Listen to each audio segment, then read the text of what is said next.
Well, hi everybody, it's Jeff Hopper with Jeff Cranford, and we are back in the studio. Ready to talk about our favorite topic. It's 50 degrees in here, and it's 110 outside, it feels like. So. Well, yeah, in La Quinta, California, it tends to be that way when we get this time of year. That's right.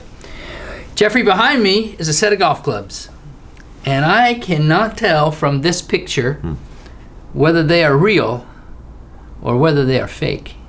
Real or fake? You tell me sometimes that there are fake golf clubs out there, and it's kind of a problem in the world. It's a huge issue for the industry, actually. Titleist and Callaway and TaylorMade and a lot of the major manufacturers, the knockoffs, and it's not just in the golf business, but it's a lot of it comes from China. Yeah. And what happens is there's a big thing. Guys are ordering online, which is everybody's getting used to kind of the Amazon thing. Not necessarily that it's through Amazon, but through eBay or whatever. And they order something, it's great, they get a fantastic price on it. It looks super, and what happens is they find themselves 2 weeks, 3 weeks down the road and the head flies off, or the paint begins to chip, or they find that they're hitting it all over in the dispersion. So they've actually done real studies, and they've gotten some real good metrics on this thing, and they find that the dispersion patterns are sometimes huge, like ball slicing off 20 yards or low off the face, doesn't give you any distance at all, and so they're just completely different. But they look the same. They're fantastic on the outside. On the outside, but the inside doesn't look so good. Yeah, the inside doesn't look so good.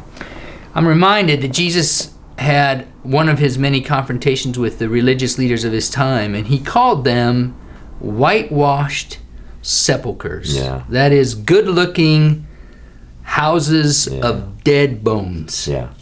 That's scary when I think about it, because it means we can look okay on the outside, and something's not right on the inside, and we would maybe call that inauthenticity. That's right. Yeah, that's someone right. is not authentic in their faith. And of course, that concerns me. I mean, I'm always concerned about my own authenticity when I see shortcomings or hypocrisy in various areas of my life, things that I don't want to see. We looked up the definition merely of authentic, and of course it says, well, authentic is not fake. Sure. Or it's not copied. It's reliable. And in fact, interestingly enough, it's entitled to acceptance because of, or belief because of agreement with known facts or experience. So if you go out there and you've got your new set of irons or whatever, and it's all over the place, and then the heads are flying off and the grips are slippery and everything, and these are supposed to be new.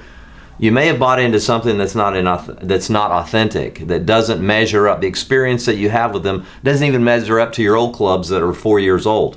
So authenticity is a huge thing, and it's a huge thing with the gospel. I was on the road the other day, and I happened to be watching just a movie, just saw parts of it, but it captured my attention because there was a young guy, and he had evidently come to Christ, and he had all these religious friends around him. He was a bar owner, and he had decided to turn his bar into a place where they could meet and have Bible studies. And his sister didn't believe it, and it was set in the UK, and she was saying, "You're just a faker. You're a faker." And he kept saying over and over, "You're a faker. You're a faker." Yeah. And we look at that, and that's essentially, as we go through this series, what we'll be looking at in various areas are those areas in which Jesus was calling faker on the various religious, and especially the religious people. He didn't have to so much tell the prostitutes and the tax collectors that they were fakers. They already knew it.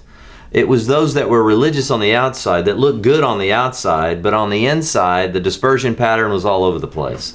And so when we think about authenticity, it is a dramatic and massive thing that's impactful for the kingdom. So let's talk about authenticity. I'm excited to get into it because I think we'll begin to read some of these scriptures and come to the recognition that Jesus was very concerned about authenticity and how that works, even back with the prophets and some of those others. So we'll look at some interesting things. Let's do that. We're going to spend some time going through some subtopics here, looking at authentic worship and prayer and things like that, and give a sense of what it means to authentically follow Christ. Perfect.